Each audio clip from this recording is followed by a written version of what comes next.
کیا کیا باتیں آتی ہیں دماغ میں, کھوپڑی میں. ابھی میں ایک واقعہ سنایا نا, جس نے مجھے سنایا تو بس میں آنکھوں سے ضبط نہیں کر پا رہا تھا. حضرت مولانا طاری جمیل صاحب کا واقعہ ہے. ایک شخص آیا مجھ سے ملنے کے لیے, خواجہ سرا ہے. میں تو پہلی دفعہ زندگی میں کوئی خواجہ سرا مجھ سے ملا. میں سمجھا کہ پراپر آدمی, اتنی بڑی اس کی داڑھی اور رنگ ماشاءاللہ بڑی مردانہ وجہ. لیکن جب بات چیت کا انداز ہوتا ہے تھوڑا سا, وہ ایٹیٹیوڈ سے اندازہ ہو گیا کہ یہ مکمل مرد نہیں ہے. تو اس نے مجھے خود بتا دیا میں خواجہ سرا ہوں. میں نے کہا بھائی ہم سے ملنے کے لیے کیسے آئے آپ, اتنی بڑی داڑھی آپ کی. اس نے اپنا جو واقعہ سنایا نا, میں 3 دفعہ وہ واقعہ سناتے ہوئے رویا ہوں. اور جب وہ سنا رہا تھا اس وقت میرے آنکھوں سے آنسو نکل رہے تھے. اس نے یہ ابھی بھی میرا بیان سنتا ہے وہ. اس نے واقعہ سنایا کہ میں جب پیدا ہوا تھا نا تو میں خواجہ سرا تھا. گھر میں ایسا بچہ پیدا ہو جائے والدین کی طرف سے عزت نہیں ملتی.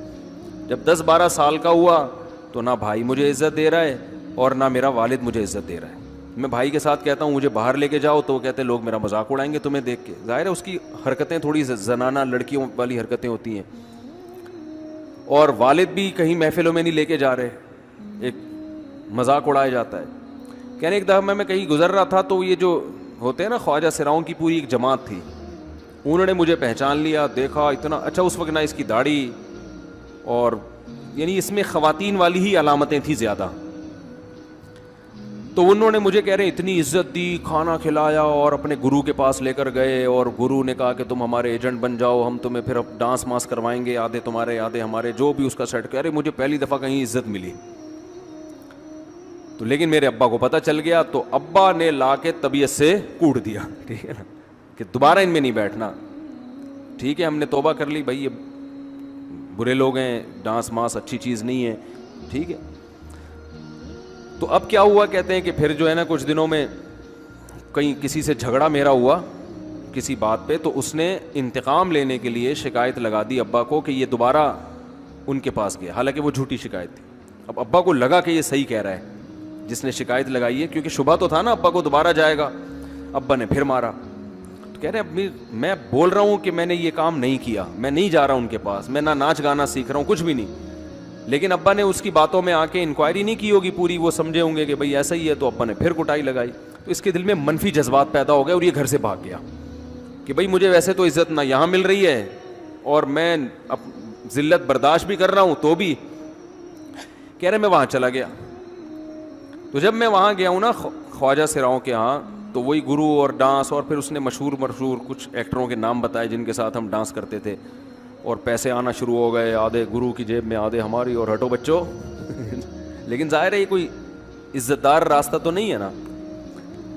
کہہ رہے ہیں کہیں سے تبلیغی جماعت میں حضرت مولانا طاری جمیل صاحب آ گئے, انہوں نے اجازت مانگی, ہمارے گرو کو پیغام بھیجا بھائی مجھے ایک دفعہ یہاں آ کے دعوت دینے. تو اس نے اجازت دے دی, آ جاؤ بھائی. بیان کیا, ان کو سمجھایا بھائی یہ زندگی نہیں ہے, اللہ کی سیروزے کے لیے بہرحال ترغیب دی. کہہ رہے ہیں میں تیار ہو گیا, باقی لوگ تیار نہیں ہوئے, میں تیار ہو گیا. کہہ رہے میں نے گرو سے اجازت لی, اس نے کہا جاؤ لگا لو سیروزہ. تو کہتا ہے کہ جب میں حضرت کے گھر پہ گیا ہوں نا تو حضرت پہلے سے دروازہ کھول کے ایسے انہوں نے دونوں بازو پھیلائے ہوئے تھے استقبال کے لیے, پہلے سے کھڑے ہوئے تھے علماء کے ساتھ. کہتے اتنے مشہور آدمی, اتنی بڑی سیلیبریٹی, اور اتنے بڑے بڑے علماء, ان کی پگڑیاں, ان کے اتنا خوبصورت لباس, جو خود عزت دار لوگ ہیں. کہہ رہے ایسے جو ہے نا میرے استقبال کے لیے دونوں بازو پھیلا کر کھڑے ہوئے, اور ایسے مجھے بیٹا بنا کے نہ اپنے سینے سے لگایا کہ تو میرا بیٹا ہے. کہہ رہے خدا کی قسم مجھے زندگی میں پہلی مرتبہ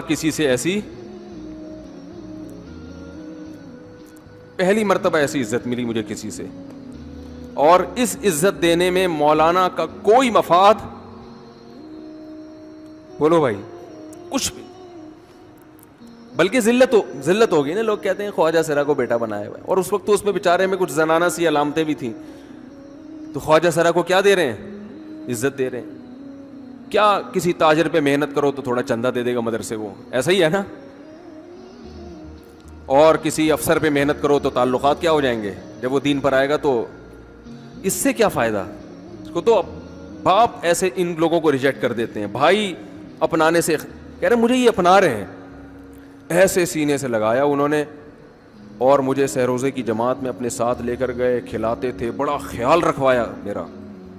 کہہ رہے اس کے بعد پھر میں نے گرو سے اجازت لی. وہ گرو چھوڑتے تھوڑی, ان کو پیسے ویسے دیے, جان چھڑائی نا, وہ بھی غلامی کی طرح نکلنا پڑتا ہے. پیسے دیے پتہ نہیں کتنے لاکھ یا کتنے ہزار روپے. وہاں سے پھر نکل کے 4 مہینے اس میں بھی خیال کیا. تو پھر تبلیغ کے بزرگوں سے ملا, پھر انہوں نے پورا مجھے بتایا کہ بھائی تم یہ علاج کرو تاکہ تمہارے اندر یہ زنانہ علامتیں ختم ہو. تو وہ علاج کر رہا تھا ماشاءاللہ, اس انجیکشن لگے, انجیکشن میں ڈاکٹروں کی بھی مدد کروائی. یہ ایسی این جی او ہے میرے بھائی جس کو کوئی بھی این جی او نہیں کہتا, نہ ان کے کوئی اشتہار آ رہے ہیں. کتنے لاکھوں لوگوں کو اس طرح سے یہ لے کر بھی آئے اور ان کے مسائل بھی حل کیے, مگر نہ کوئی ویڈیو بن رہی ہے, نہ کوئی اشتہار آ رہا ہے. یہ تو اس نے خود مجھے بتا دیا نا, اور اس نے کہا ایسے سینکڑوں لوگوں کے ساتھ ہوا ہے.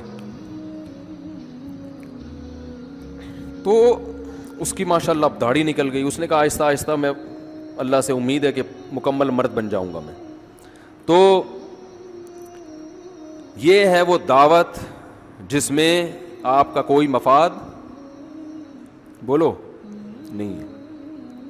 تو دعوت کے کام میں جب تک اس درجے کا اخلاص نہیں ہوگا, اس وقت تک آپ کی دعوت میں جان پیدا نہیں ہوگی.